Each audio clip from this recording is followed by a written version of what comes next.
Astaghfirullah. Bismillahirrahmanirrahim. Assalamualaikum warahmatullahi wabarakatuh.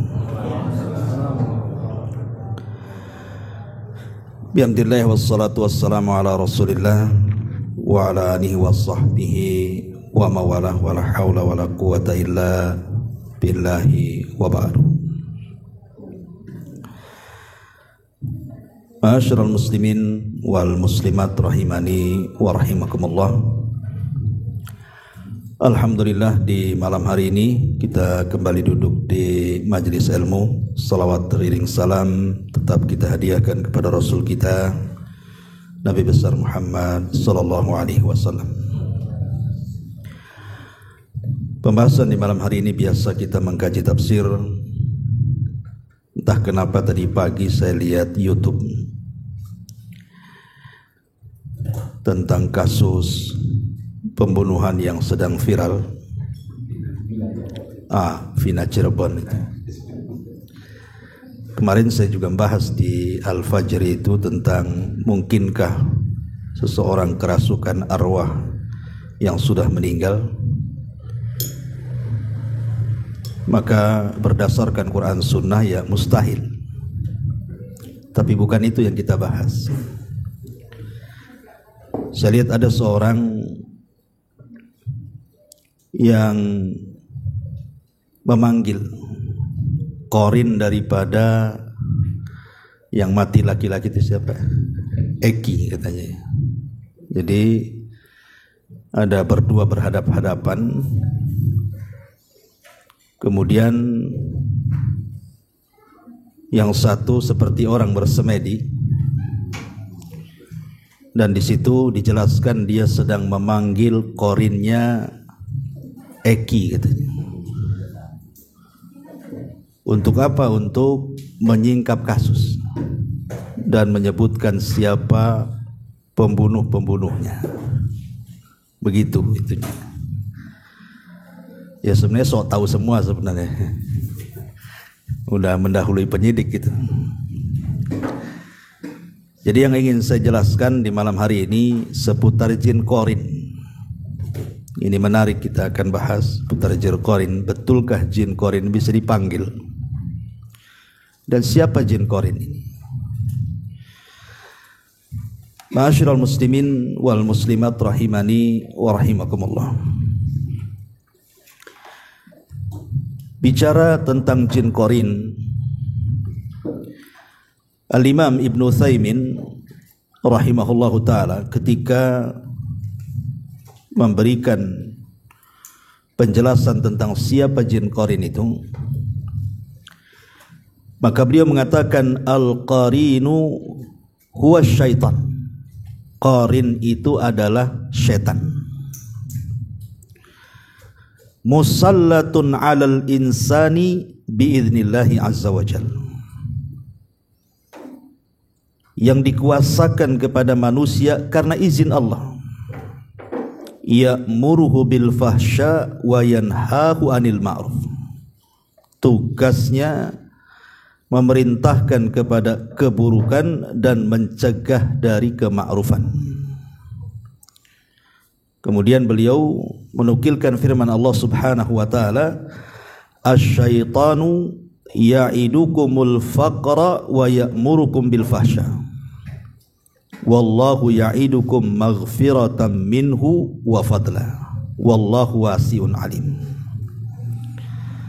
Dan syaitan itu menjanjikan kepada kalian kefakiran. Jadi kalau ada orang bersedekah, maka syaitan akan berikan was-was, jangan sedekah nanti fakir. Wa ya'murukum bil fahsya, setelah itu memerintahkan kepada kekejian. Sementara Allah menjanjikan kepada kalian ampunan dan keutamaan, dan Allah maha luas lagi maha mengetahui. Dari sini kita tahu bahwa qarin itu bukan jin yang baik, tapi dia adalah syaitan.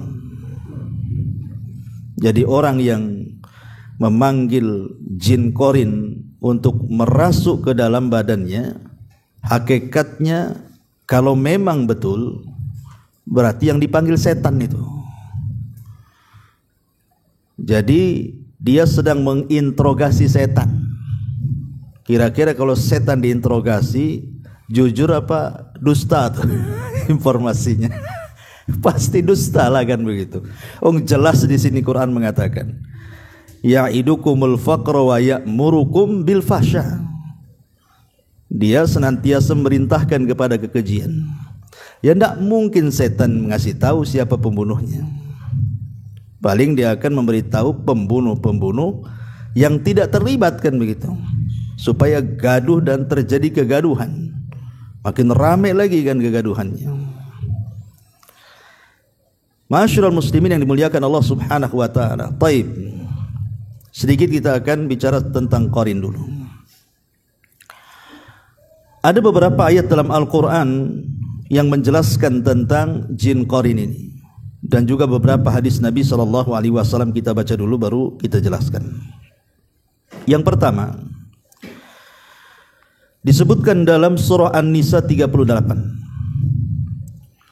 Allah Subhanahu wa taala berfirman, walladzina yunfikuna amwalahum ria'an nas wala yu'minuna billahi wala bil yaumil akhir wa man yakuni syaitan lahu qarinan fasa'a qarina. Orang-orang yang menginfakkan harta mereka karena ria kepada orang lain, dan orang-orang yang tidak beriman kepada Allah, tidak pula beriman kepada hari akhir, maka sesiapa yang menjadikan setan sebagai temannya, ketahuilah bahwa dia adalah seburuk-buruk teman. Di sini ada kalimat wa man yakunis syaitanu lahu qarinan fasa'a qarina. Maka siapapun yang menjadi teman setan, maka setan adalah seburuk-buruk teman. Jadi qarin itu adalah teman yang melekat pada badan kita.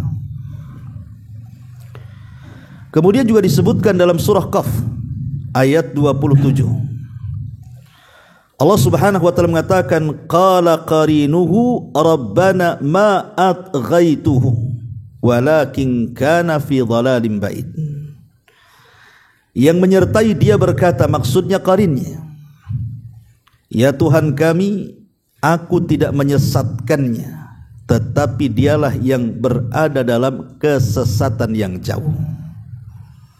Jadi nanti jin qarin itu pada hari kiamat akan berlepas diri itu dan mengatakan, aku enggak nyesetin dia kok, katanya. Dia yang sesat sendiri, katanya. Ini juga menunjukkan bahwa adanya jin qarin.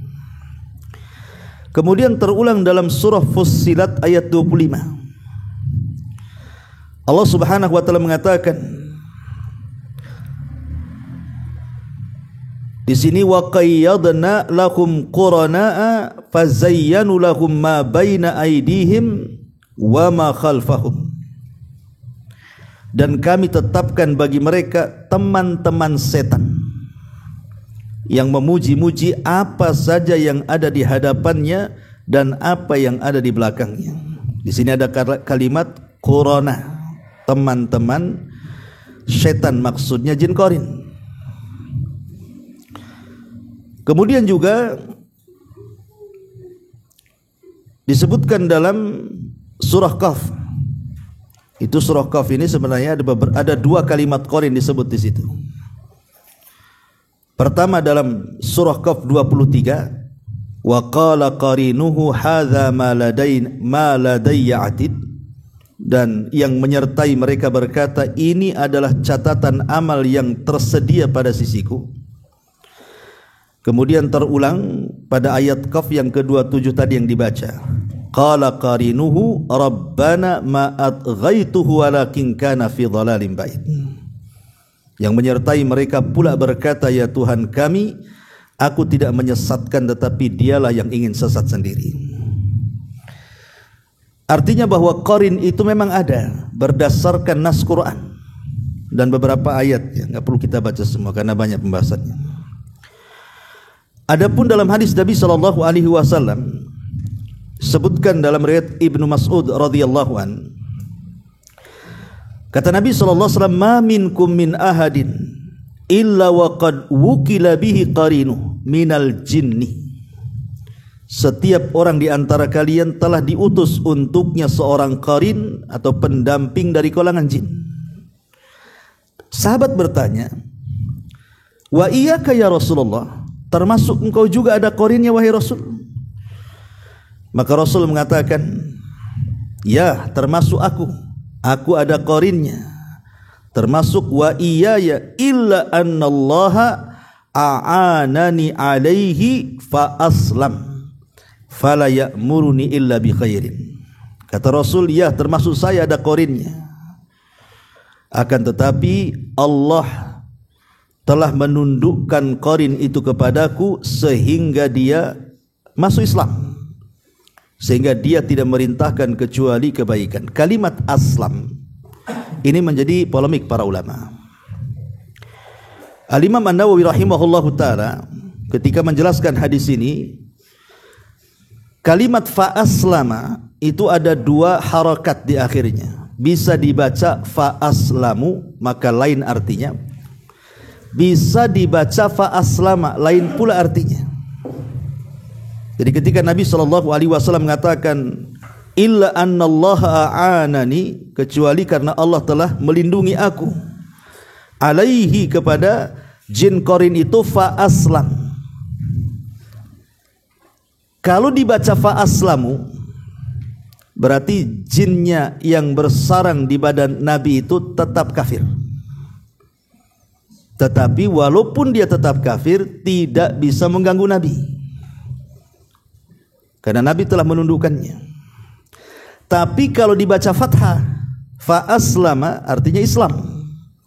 Berarti Nabi SAW sudah mengislamkan jin qarin yang ada di badannya. Al-Imam Al-Khattabi rahimahullahu ta'ala, dia merojehkan bahwa kalimat fa'aslam itu bukan dibaca fathah, tapi dibaca dhammah. Fa'aslamu, artinya jin yang ada pada diri Nabi itu tetap kafir, tetapi dia tidak memerintahkan kecuali kebaikan. Walaupun kafir karena Rasul sudah menundukkannya. Tapi Qadhi Iyad rahimahullahu ta'ala, beliau lebih cenderung kepada pendapat yang memfathah mim, fa'aslama, artinya jin yang ada di badan Rasul itu sudah Islam. Tapi secara umum namanya jin itu kafir. Ya, ada yang Islam, tapi umumnya jin itu kafir. Karena saya juga melihat di tayangan YouTube itu ada orang yang penampilannya ya nampaknya soleh gitu ya, pakai sorban, pakai jubah sampai melembreh ke tanah gitu ya, bawa tasbih, kemudian dia mengatakan, aku sudah mampu menundukkan jin qarin saya, katanya. Kita katakan, dusta Anda, mana bisa jin qarin ditundukkan? Jin qarin itu bisa ditundukkan karena keimanan kita, karena ketakwaan kita kepada Allah, karena ibadah kita, baca Quran kita, zikir kita. Ya, memang bisa ditundukkan. Apa selamanya bisa ditundukkan? Tidak bisa, karena manusia itu ada waktunya semangat, ada waktunya futur. Cemana bisa ditundukkan? Kan manusia itu ada dua kondisi. Kadang lagi semangat dia ibadah, ya ketika itu dia bisa menundukkan. Tapi ada waktu-waktunya manusia itu futur, malas ibadah, malas ini, malas itu. Lah, futur ini datang dari mana kalau bukan dari si qarin itu? Jadi kalau dia mengatakan saya sudah bisa menundukkan jin qarin, kadzabtum, dusta. Nggak ada yang bisa menundukkan jin qarin itu. Ya mungkin sementara ketika Anda imannya naik. Nah, ketika imannya turun, yang menurunkan iman itulah jin qarin itu. Jadi ma'asyiral muslimin yang dimuliakan, jangan dipercaya orang-orang kayak gini. Hakikatnya mereka adalah biasanya gerombolan para dukun tuh. Ya. Ma'asyiral muslimin yang dimuliakan Allah Azza wa Jalla, ini hadis yang pertama. Artinya jin qarin ini akan melekat kepada siapapun. Saya, Anda, laki-laki, perempuan, orang biasa, para nabi, para rasul, semua punya jin qarin. Cuman bedanya, kalau jin qarinnya para nabi, termasuk Nabi SAW, bagi yang berpendapat tetap kafir, dia tidak bisa apa-apa, karena keimanan para nabi itu tidak pernah berkurang. Tapi bagi yang mengatakan dia Islam berarti tidak memerintahkan kecuali kebaikan. Tetapi selain para nabi tidak bisa menundukkan, bahkan akan cenderung memberikan was-was keburukan. Ma'asyiral muslimin yang dimuliakan Allah Azza wa Jalla, dalam hadis Abdullah bin Amr, hadis yang kedua, Nabi SAW bersabda, "Idza kana ahadukum yusalli fala yada ahadan yamurru baina yadayhi." Jadi kalau salah seorang di antara kalian salat, jangan biarkan ada orang yang berjalan di depan kita. Tapi kalau seandainya ada, fa in aba, kalau dia kemudian dihalau tidak mau juga, tetap juga mau berjalan depan kita pada kita sedang salat, fal yuqatilhu, perangi dia, halau dia sebisa kita. Kenapa? Fa inna ma'ahul qarin, karena bersama orang itu ada jin qarinnya tuh. Menunjukkan bahwa dalam hadis Nabi SAW bahwa jin qarin itu ada. Kemudian hadis yang ketiga, hadis Abdullah bin Mas'ud radhiyallahu an. Dia mengatakan, Nabi bersabda, "Inna lisyaitan lammah bibni Adam walil malaki lammah, fa amma lammatus syaitan fa iadun bisyarri wa takdzibun bil haqqi, wa amma lammatul malaki fa iadun bil khairi wa tasdikun bil haqq. Faman wajada dzalika falyalam annahu minallah falyahmadillah. Waman wajadal akhar atau waman wajadal ukhra falyata'awad billahi minasyaitonir rajim." Thumma qara'a asy-syaitanu ya'idukumul faqra wa ya'murukum bil fahsya. Dari Abdullah bin Mas'ud radhiyallahu anhu, dia berkata, Nabi bersabda, sesungguhnya setan itu memiliki bisikan pada manusia, sebagaimana malaikat juga punya bisikan kepada manusia. Bisikan setan menjanjikan keburukan dan mendustakan kebenaran, sedangkan bisikan malaikat menjanjikan kebaikan dan mempercayai kebenaran. Barang siapa mendapatkannya, maksudnya bisikan kebaikan, pujilah Allah. Tapi kalau tidak dapat bisikan kebaikan, maka hendaklah dia meminta perlindungan kepada Allah. Kemudian Rasul membaca, sesungguhnya syaitan menjanjikan kepada kalian kefakiran dan memerintahkan kepada kalian keburukan. Dari hadis ini bahwa qarin itu ada dua macam. Qarin itu ada dua macam. Ada qarin dari kalangan malaikat, ada qarin dari kalangan jin. Dan dua-duanya melekat pada badan setiap manusia, mau mukmin mau kafir, mau orang biasa mau para nabi, semua melekat dua jin ini atau dua qarin ini. Cuman kalau qarin dari malaikat, itulah yang senantiasa memberikan was-was kepada kita. Kayak antum dari rumah nih, ini dia mau ngaji nih tempat Pak Jul nih, berarti itu bisikan malaikat tuh. Artinya antum melangkah ke tempat ini. Atau antum ingin sholat ke masjid, akhirnya berangkat ke masjid, berarti itu bisikan dari malaikat. Atau antum mau bersedekah, dan begitu seterusnya. Pokoknya bisikan-bisikan apapun yang bersifat kebaikan berarti dari qarin malaikat. Tapi kalau dari bisikan-bisikan keburukan, tiba-tiba kemudian ingin maksiat, ingin berjalan ke tempat maksiat, ingin memandang maksiat, mendengar maksiat, itulah qarin dari kalangan jin tuh. Jadi ada dua qarin di sini dalam hadis ini, Abdullah bin Mas'ud radhiyallahu an. Ma'asyiral muslimin yang dimuliakan Allah Azza wa Jalla. Kemudian hadis berikutnya, hadis Aisyah. Jadi satu hari Nabi itu berada di giliran Aisyah ummul mukminin radhiyallahu anha. Tiba-tiba Rasul keluar di malam hari itu. Aisyah pura-pura tidur. Ya, namanya Rasul istrinya banyak, wajar Aisyah cemburu. Jangan-jangan dia ke istri yang lain nih. Makanya dia mengatakan faghirtu alaih, aku pencemburu. Masa giliranku dia keluar, jangan-jangan ke istri yang lain. Nanti antum merasa kalau antum poligami. Kalau belum poligami tak tahu, ya. Istri masih aman-aman aja tuh. Kalau poligami tak aman tuh matanya.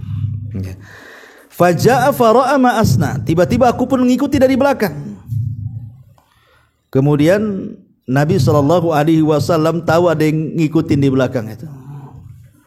Rupanya Nabi SAW mengatakan, malaka ya Aisyah, ada apa engkau ngikuti aku Aisyah? Apakah engkau cemburu? Kemudian Aisyah mengatakan, mali la yughar mithli ala mithlik, bagaimana aku tidak cemburu kepadamu hai Rasul? Maka Nabi SAW mengatakan, aqad ja'aki syaitanuki, apakah telah datang setanmu hai Aisyah, katanya. Itu yang bisikan setanmu ya, sehingga kau nuduh-nuduh aku akan ke istri yang lainnya ya. Maka qalat Aisyah mengatakan, ya Rasulullah, awa ma'i syaitan, apa aku ada setannya, katanya Aisyah. Maka Nabi SAW mengatakan, nam ya, kau ada setannya, kata Nabi. Fakultu wa ma'akulli insan, apa setiap manusia juga ada setannya? Maka Rasul mengatakan, nam ya, setiap manusia ada setannya.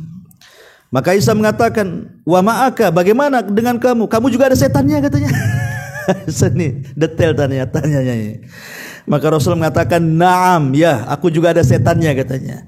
Walakin Rabbi a'anani alaihi hatta aslam, tapi Rabbku telah menjaga aku dari setanku sehingga dia aslam.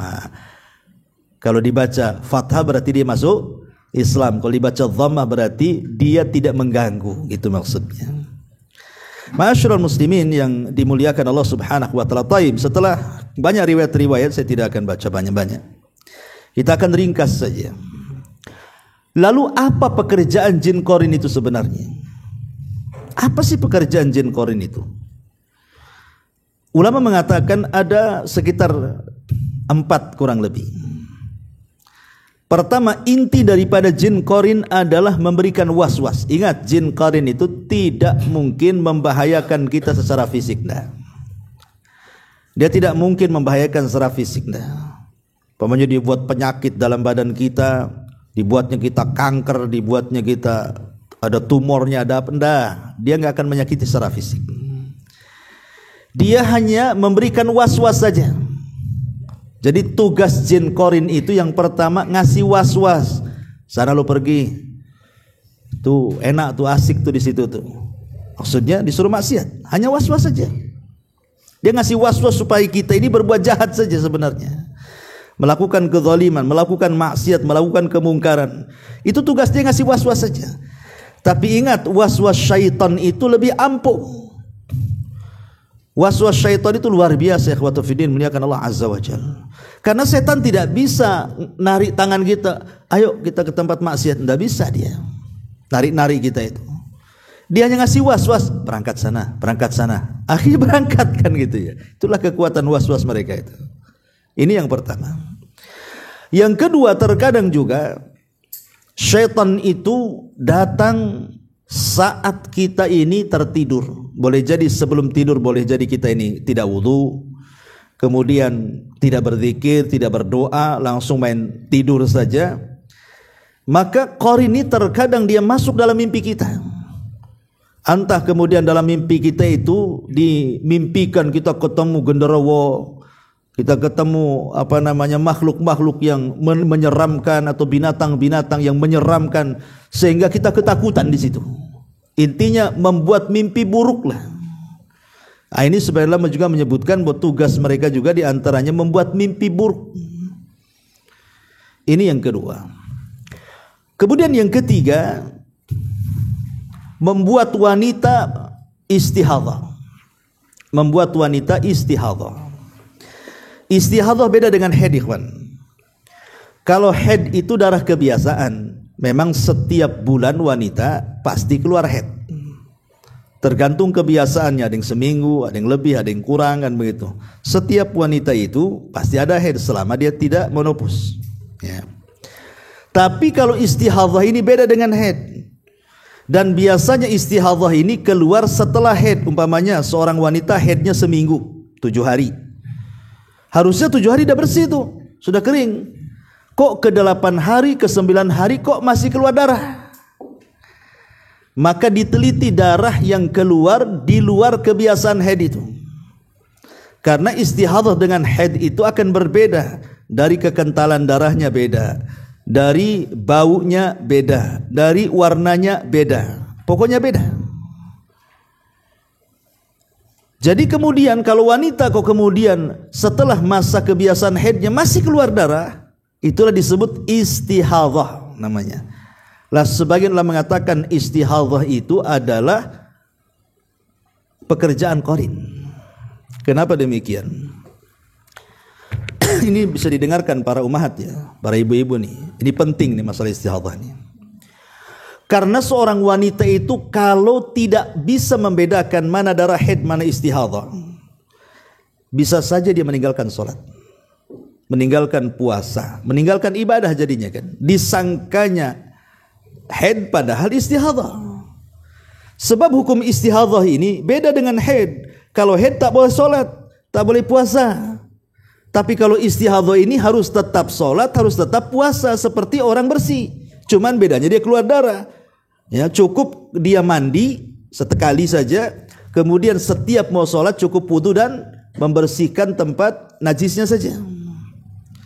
Lah kadang-kadang kalau orang tidak paham membedakan mana istihadhah, mana darah haid, akhirnya meninggalkan sholat, meninggalkan puasa kan, meninggalkan kewajiban akhirnya kan, berdosa dia.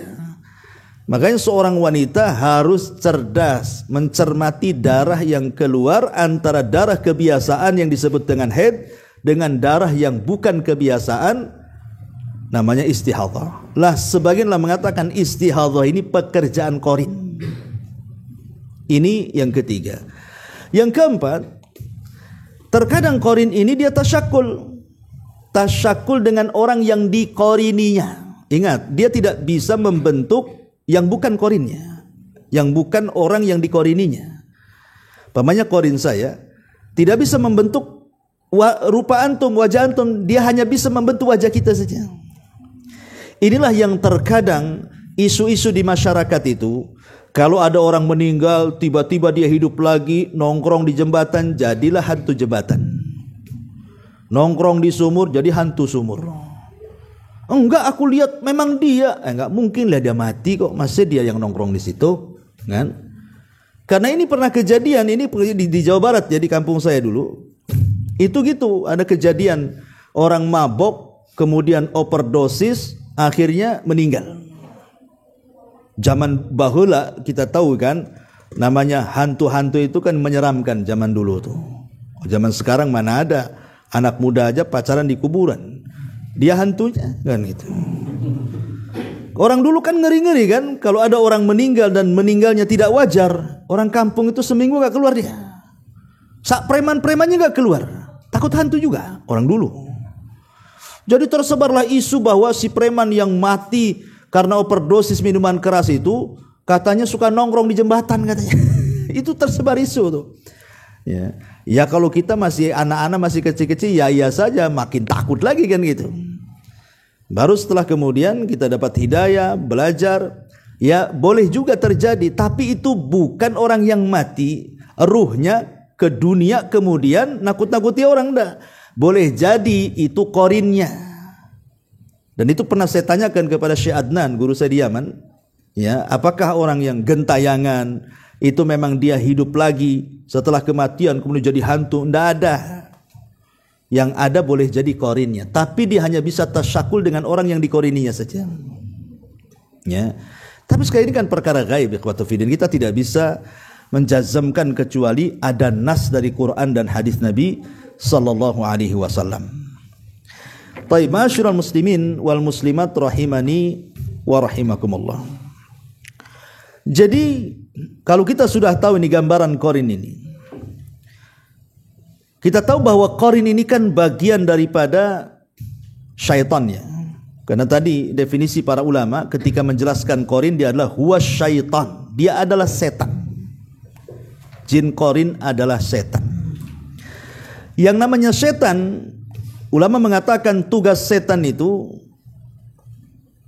paling sedikit 4. Tugas setan itu paling sedikit 4. Ya. Apa saja tugas setan itu? Paling sedikit 4 tadi. Yang pertama, idlalul ibad wa ifsadihim. Menyesatkan hamba-hamba Allah dan merusak mereka. Jadi kalau seandainya kembali kepada kasus pembunuhan tadi, Tiba-tiba kemudian dia ingin menyingkap sebuah kasus pembunuhan, karena kan sekarang simpang siur antara siapa yang membunuh. Masih simpang siur gitu. Kalau kita nengok di YouTube ini pusing sendiri, nggak usah nonton. Ya. Bagus disibukkan dengan perkara lain, karena itu sudah ada yang menangani. Antum bukan penyidik. Antum bagus buka murotal, buka ceramah. Ya. Kalau antum ikuti tiap hari pagi sore berita itu saja, habislah waktunya di situ. Nggak ada manfaatnya. Itu sudah ada tugasnya orang-orangnya, pengacara, polisi, dan mereka lebih paham. Lah, kembali kepada orang yang tadi semedi di YouTube tadi itu. Tiba-tiba kemudian dia dengan kawannya wawancara, setelah semedi beberapa saat, tiba-tiba kemudian jin korin si Eki ini masuk ke tubuh dia. Coba bayangkan. Kemudian ditanya-tanya, diterawang siapa pembunuh-pembunuhnya itu. Ikhwan, tugas setan itu idlalul ibad wa ifsaduhum, menyesatkan hamba-hamba Allah dan merusak. Dia tidak akan memberikan informasi sekalipun itu betul korinnya. Yang dia akan berikan informasi pasti informasi hoax, informasi dusta. Boleh jadi sengaja dibuat ribut kan gitu. Karena memang tugas setan itu menyesatkan dan merusak. Ini yang pertama. Yang kedua, dan itu kita lihat di hadis-hadis Nabi SAW, contohnya ketika iblis ini kan punya istana itu di tengah lautan. Setiap hari kan dikirim tuh pasukan-pasukannya. Ada yang bertugas ganggu orang akhirnya tidak sholat, ada yang bertugas ganggu orang akhirnya tidak puasa, tidak sedekah, tidak baca Quran, dan begitu seterusnya. Tapi bagi iblis biasa saja, karena memang itu tugas mereka. Iblis itu hanya tertarik dengan satu pasukannya kalau bisa mencerai-beraikan suami istri. Kalau ada orang cerai, oh senang dia. Mantap kau. Ya, sudah membuat orang bercerai, diambilnya piala diletakkan di kepalanya. Anta, ini benar nih katanya. Karena korbannya banyak. Ya. Lah sama juga ini kalau dia memberitakan, kemudian menyebut orang yang tidak bersalah, kemudian dikatakan dia pembunuhnya umpamanya, atau terlibat dalam pembunuhan. Nah, ini kan bisa menghukum yang tidak bersalah jadi salah. Yang jiwanya maksum akhirnya jadi tertumpahkan akhirnya. Ini kan bahaya, kawan. Ya. Maka jangan kemudian percaya dengan syaitan. Yang kedua, ibadatul insi lil jin. Memang tugas mereka itu bagaimana caranya manusia itu beribadah kepada mereka. Itu tugas mereka. Makanya Allah mengatakan di dalam surah Al-Jin kan jelas sekali itu, bahwa ada sekelompok manusia itu mereka meminta perlindungan kepada sekelompok jin kan. Wa kana rijalun minal insi ya'udzuna birijalin minal jinni fazaduhum rahaqa. Ada sekelompok manusia itu meminta perlindungan kepada jin, maka jin itu menambah kekufurannya. Memang tugas mereka seperti itu.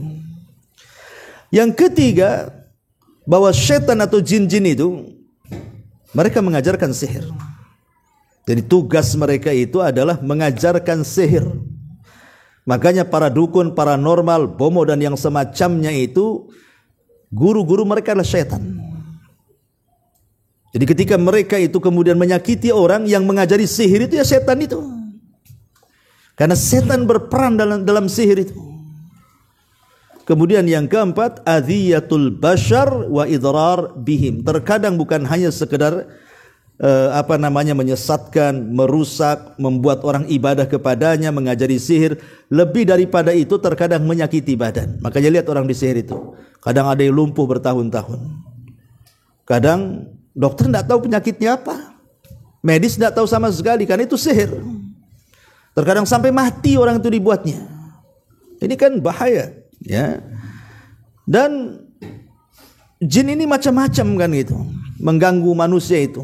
Terkadang kemudian dia masuk ke badan manusia kemudian kesurupan. Seperti kasusnya ini kan, dia sengaja dimasukkan ke badannya supaya kesurupan, akhirnya ngomong dia.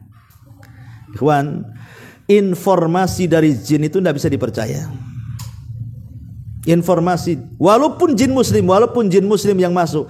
Karena kalau jin muslim yang tidak mungkin masuk ke badan manusia, tidak mungkin menyakiti manusia. Jin muslim yang fasik ya, atau mungkin jin yang kafir yang masuk. Kalau antum berdialog dengan mereka, nggak mungkin mereka itu memberikan informasi yang jujur. Kenapa? Karena di zaman sekarang untuk mengatakan si fulan jujur, jin ini dusta ini, kita tidak tahu. Kalau di zaman Nabi yang kasih tahu. Contoh namanya Abu Hurairah. Ketika dia nangkap orang yang maling.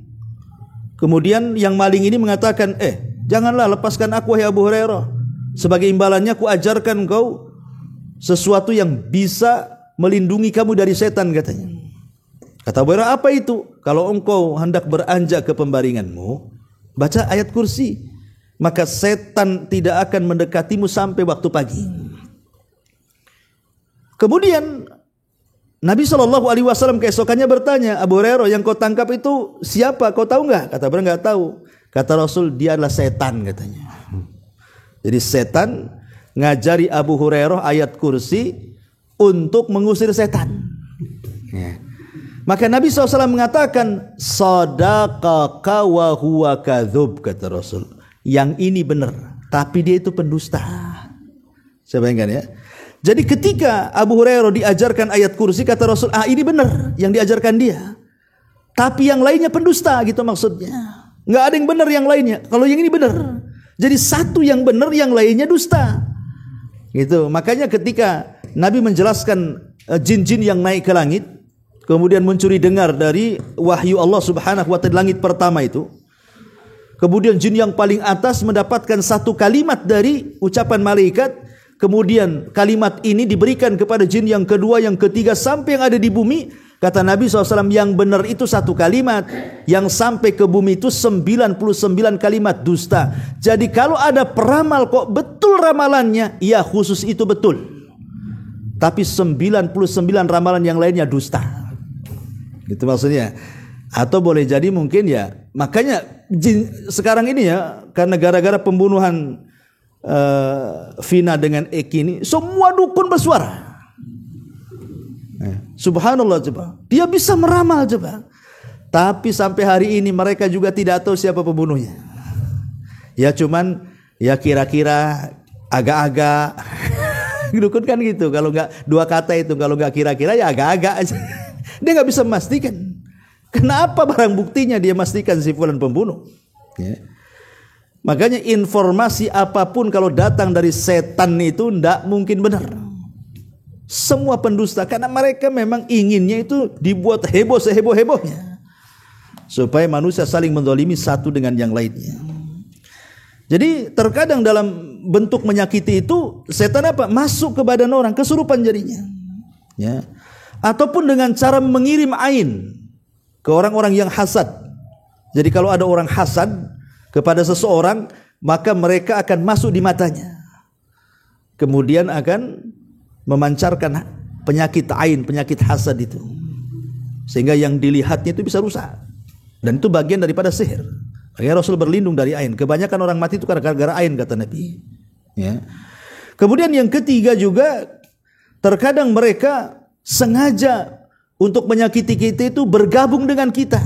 Ketika kita makan, ikut makan. Kita minum, ikut minum. Ketika kita melakukan hubungan suami istri, ikut pula berhubungan di situ.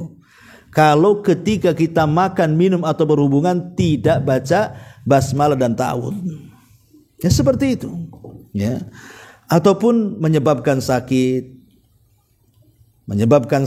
bertahun-tahun, ya kan? Karena ada orang-orang yang kemudian jin ini tidak mau lepas dari diri dia sejak kecil sampai dia dewasa. Ada yang nggak mau lepas. Karena biasanya kedekatan jin dengan kita itu, satu, mungkin boleh jadi dia jatuh cinta dengan kita, sama dengan manusia. Jatuh cinta, suka, sehingga namanya orang suka tidak mau pergi dari dia, sehingga dibuatnya kesurupan terus. Atau karena balas dendam, mungkin kita membunuh kawannya, atau menyakiti kawannya. Antum kencing sembarangan ke lubang itu, rupanya itu lubang jin pula. Coba kalau antum dikencingnya sama jin, dendam atau sama jin? Tapi jin kan nggak mandang kita. Kita pula dibuat tidak melihat mereka, mereka pula bisa melihat kita. Makanya Allah mengatakan, innahu yarakum huwa wa qabiluhu min haitsu la tarawnahum. Sesungguhnya dia dan seluruh kabilahnya, maksudnya setan, iblis dan jin-jin itu mampu melihat kita. Kita yang tak bisa melihat dia. Makanya kalau ada acting orang-orang penangkap jin itu dimasukkan ke botol itu, gimana caranya? Dia tidak bisa melihat. Mana mungkin menangkap sesuatu yang nggak bisa dilihat? Kayak antum nangkap angin. Antum bisa nangkap angin kan nggak bisa, namanya nggak bisa nangkap angin. Lah itu sama, nangkap jin itu sama dengan nangkap angin itu. Jadi mereka hanya acting saja, tidak ada benarnya. Ya. Intinya bahwa atau terkadang dia menikmati aurat kita. Makanya kenapa kalau kita masuk WC itu kamar mandi ada doanya di situ supaya ketika kita telanjang bulat itu walaupun kita telanjang mereka tidak bisa melihat kita. Tapi kalau kita lupa atau memang sama sekali nggak pernah baca, ya kita ini jadi ditonton harus terus-terusan lah tiap hari oleh mereka. Mereka menikmati aurat kita, naudzubillah. Ma'asyiral muslimin yang dimuliakan Allah Azza wa Jalla, itulah di antara kesimpulan tentang masalah jin korin ini. Jadi jangan pernah percaya, karena dengan kasusnya Vina dan Eki ini rusak akidah kaum muslimin. Rusak. Coba bayangkan. Sampai ada kerasukan arwahnya Vina. Apa enggak rusak tuh akidahnya? Ya kalau orang-orang yang sudah ngaji, sudah punya ilmu, enggak percaya orang sudah mati mana hidup lagi. Dia sibuk kalau dia memang orang jahat ya dengan azab kuburnya, kalau dia orang baik dengan nikmat kuburnya. Ngapain pula naik ke atas? Ya, apalagi iseng masuk pula ke tubuh orang pula. Lalu tugas malaikat gimana kan itu? Apa izin dulu sama malaikat? Mau ke atas dulu, mau ini godain orang? Gimana logikanya nggak masuk? Ya, ini kan merusak akidah Islam. Karena apa? Kalau sampai dipercaya ada arwah orang yang sudah meninggal masuk ke jasad orang yang masih hidup, berarti kan satu jasad dua ruh tuh. Mungkin satu jasad dua ruh? Mustahil, karena masing-masing jasad itu sudah satu ruh. Jadi kalau mamanya manggil ruh orang mati dimasukkan jadi satu jasad dua ruh namanya itu. Ini mustahil. Dan Nabi SAW sendiri yang mengatakan kepada kita tentang kisahnya Abdullah ibn Haram yang ketika dia mati syahid di perang Uhud, Allah kan mengatakan kepada Abdullah ibn Haram, ya abdi tamanna, hambaku, cita-citalah engkau. Kira-kira apa cita-citamu? Kata Abdullah ibn Haram, ini ruhnya yang ngomong nih di hadapan Allah, aku ingin balik ke dunia katanya. Kata Allah, enggak, mustahil, enggak bisa. Ya, enggak bisa, engkau enggak bisa balik ke dunia karena dia menginginkan untuk mati syahid kembali kedua kalinya. Kenapa demikian? Karena orang yang mati syahid itu kenapa dia ingin mati lagi, ingin hidup dan mati? Karena saat sakaratul maut dia tidak merasakan sakit. Semua manusia merasakan sakit saat sakaratul maut kecuali orang yang mati syahid. Makanya dia ingin apa? Ingin balik lagi karena tahu kematiannya. Tapi Allah mengatakan tidak bisa. Kata Abdullah ibn Haram, kalau begitu ya Rabb, kalau tidak bisa hidup lagi ke bumi, habarkan saja tentang bagaimana aku di sisimu. Maka Allah Subhanahu wa taala turunkan ayat kepada Rasul, wala tahsabannal ladzina qutilu fi sabilillahi amwatan bal ahya inda rabbihim yurzakun. Jangan kau sangka orang yang mati syahid mati, tidak, mereka hidup. Mereka sedang dapat rezeki dari Allah. Turun ayat ini kan. Ya. Ini kan menyesatkan orang. Belum lagi cerita jin korin orang yang sudah mati, jin korinnya si Eki itu dipanggil, dimasukkan ke badan, kemudian diinterogasi. Kalau memang iya seandainya, dan ini mustahil, kalau memang iya anggaplah jin korinnya, dia setan, antum menginterogasi setan namanya. Ya. Apa enggak terbalik, antum menginterogasi balik sama setan gitu. Ya setan diinterogasi pasti merusak. Jadi ya ini sebagai pembelajaran bagi kita, tetap kita itu melihat dengan kacamata Islam. Kita ini punya akidah, punya agama. Dan kasus ini sudah ditangani kan itu. Biarkan mereka yang bekerja. Ya. Ma'asyiral muslimin yang dimuliakan Allah Azza wa Jalla. Taib, ini yang disampaikan sebelum saya tutup. Kalau ada yang bertanya silakan. Ya. Tadi di korin itu kan melekat ya. Iya. Berarti selalu bersama kita itu mana-mana ya. Iya. Ketika orang tuh kesurupan gitu, berarti jin luar atau yang memang ada di jin korin itu adalah pemberi waswas. Tadi saya katakan tugasnya memberikan waswas, tapi yang memberikan waswas itu bukan tugas jin korin saja. Banyak jin-jin yang lain yang di luar daripada kita.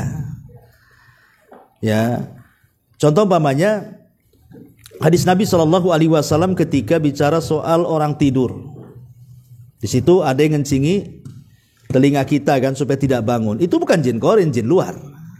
Lain lagi, tapi kan sama tugasnya ngasih was-was. Ataupun yang mengikat di tengkuk kita. Ataupun jin yang disebut dengan hinzib. Jin hinzib itu yang suka masuk dalam solat, kemudian uzkur kada, ingat ini, ingat itu, nyari kunci sebelum solat tak tahu, habis solat Allahu Akbar, aduh di lemari rupanya. Itu namanya hinzib. Itu lain lagi, bukan korin. Artinya bahwa jin-jin yang memberikan was-was kepada kita ini macam-macam bentuknya. Lah salah satunya jin korin, karena namanya iblis itu, dia tidak mungkin dia mengerahkan satu tentaranya saja.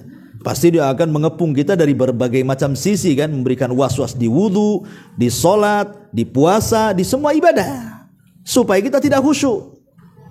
Jadi lain lagi, lah pertanyaannya, apakah kalau seandainya orang yang saya atau antum meninggal dunia, apa jin korinnya juga akan meninggal dunia? Namanya korin itu kan melekat sama kita, dia nggak mungkin lari dari kita. Lah ini yang menjadi polemik para ulama.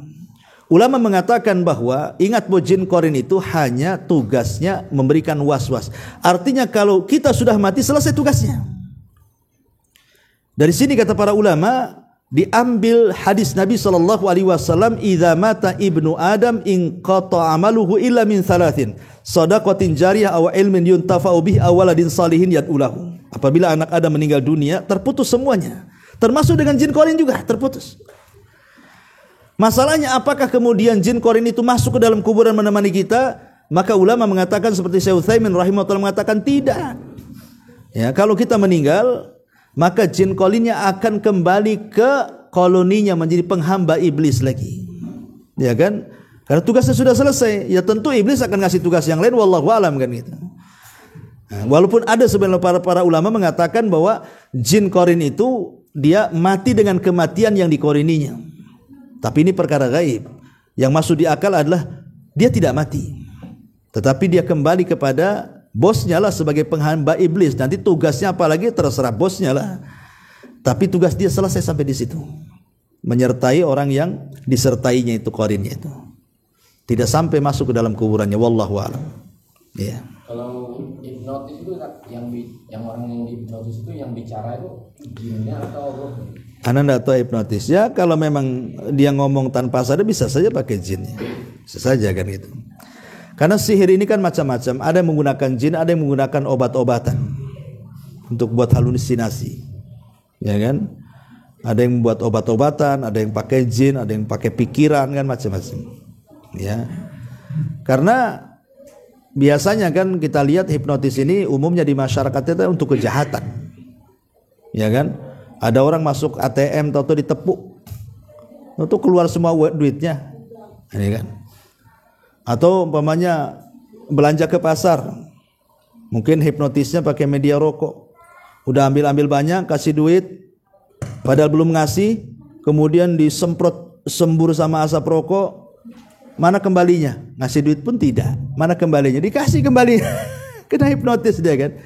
Jadi umumnya itu untuk kejahatan, ya boleh juga mungkin dari setan kan itu. Karena kan hipnotis kan namanya sihir takhil, itu namanya sihir yang dihayalkan. Persis seperti Nabi Musa.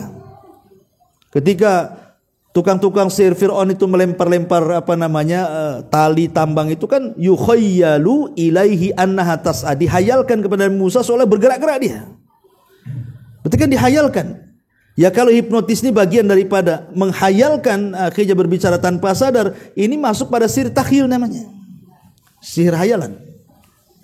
Yang pernah dilakukan atau pernah berhadapan Musa dengan tukang-tukang sihir Fir'aun kan. Ya, wallahu a'lam. Ya. Baik, sampai di sini mudah-mudahan ada manfaatnya. Subhanakallah bihamdika asyhadu an la ilaha illa anta astaghfiruka wa atubu ilaik. Allahu taala alam. Assalamualaikum warahmatullahi wabarakatuh.